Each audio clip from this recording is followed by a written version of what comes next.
Walang kawala sa taong bayan ang lalaking nahuling suspect sa pagnanakaw ng cellphone sa Maynila.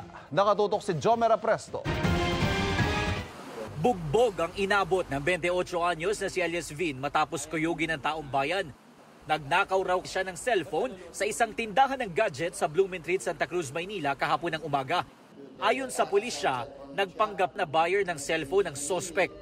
Habang in-examine niya yung unit, meron pang dumating na panibagong customer. Yung ating complainant na nalipat yung attention niya doon sa kabila hanggang sa nagkaroon ng pagkakataon yung suspect natin na naitakas niya yung cellphone. Sumigaw ang complainant kaya narinig ng ilang pulis na nagpapatrolya sa lugar at hinabol nila ang suspect. Sa kuhang ito, makikita ang ilang concerned citizen na nakihabol. Hanggang sa na-corner ang suspect malapit sa Rizal Avenue. Hindi na nahagip ng CCTV pero dito na siya kinuyog ng mga tao. Pero naawat naman natin ng ating mga kapulisan.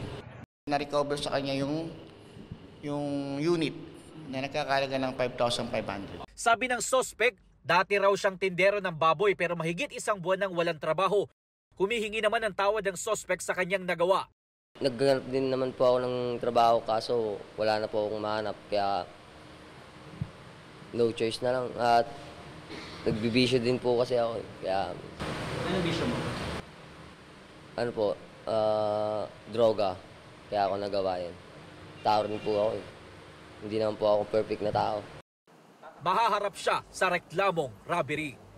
Inaalam pa ng pulisya kung may iba pang kaso na kinasasangkutan ng suspect.